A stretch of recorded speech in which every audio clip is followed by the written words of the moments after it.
اگر آپ چاہتے ہیں کہ آپ کی آنکھوں میں نور ہو اور آنکھوں میں چمک ہو، آپ محسوس نہیں کرتے؟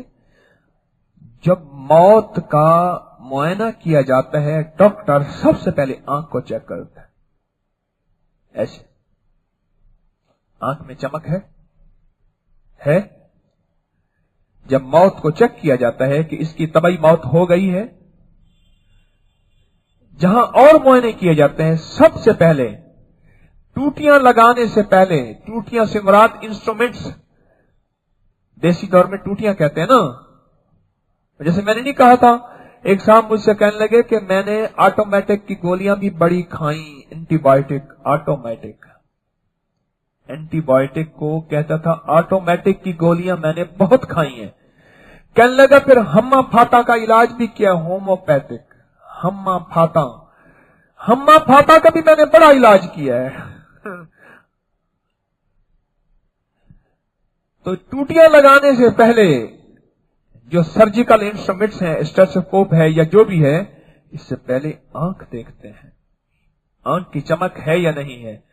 اور آنکھ کی چمک کو دو چیزیں روشن رکھتی ہیں، سن لیجئے، ایک سرما اور ایک یا باعث ہو یا نور ہو۔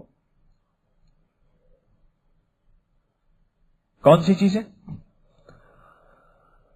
سوتے وقت ایسے دل پہ ہاتھ رکھ کے صرف 11 بار پڑھیں، یا باعث ہو، اللہ اکبر۔ کون پڑھتا ہے؟ کوئی ہاتھ کھڑا کرے جو پڑھتا ہو، واہ واہ، ماشاءاللہ، زندہ باد، ماشاءاللہ، بڑے ہاتھ کھڑے ہوئے۔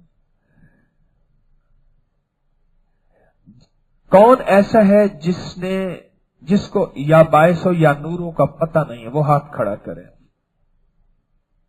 یہ بھی بہت سارے ہاتھ ہیں، یا باعث ہو یا نوروں کا پتہ نہیں ہے۔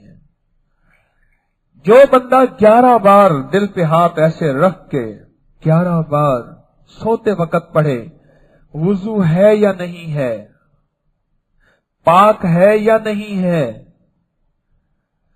جس حالت میں ہے، یہ لفظ صرف کتنی دفعہ ایسے دل پہ ہاتھ رکھ کے پڑھے، قیامت کے دن جب لوگوں کے دل مردہ ہو جائیں گے، اللہ اس کے دل کو زندہ رکھے گا۔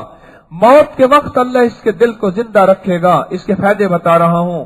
اور آخری وقت میں اللہ اس کو کلمہ نصیب کرے گا، اس کے فائدے بتا رہا ہوں۔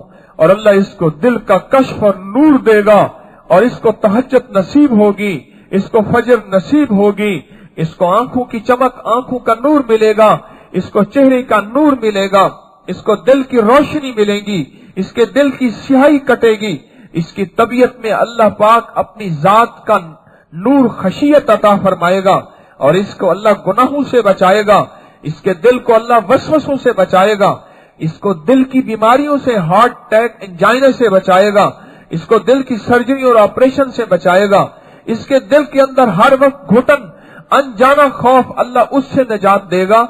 یا باعث ہو، یہ یا نوروں کے فائدے ہیں، اور ابھی میں نے تھوڑے بتائے ہیں۔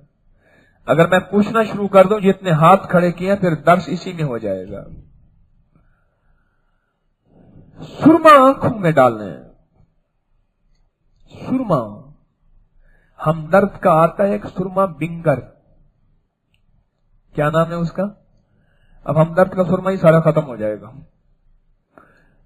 یہ ہمارے یہاں لٹن روڈ پہ ہمدرد سینٹر ہے، ایک سرما آتا ہے ہمدرد کا بنگر، کیا نام ہے؟ بنگر، بہت کمال چیز ہے، اس کو استعمال کیا کریں۔ سوتے ہوئے رات کو جو شخص سرما استعمال کرے گا، کیونکہ سرما استعمال کرنے کے بعد آنکھیں چارجنگ پہ لگ جاتی ہیں، بالکل بند ہو کے بند، اب سرمے کو یہی وقت چاہیے۔ آپ نے کبھی محسوس کیا سرما آنکھوں میں ڈالتے ہیں، نکلتا ناک سے ہے، منہ سے، تھوک سے نکلتا ہے، یہ سارا سفر طے کرتا ہے، اور جگہ جگہ اپنے ذرے دیتا جاتا ہے۔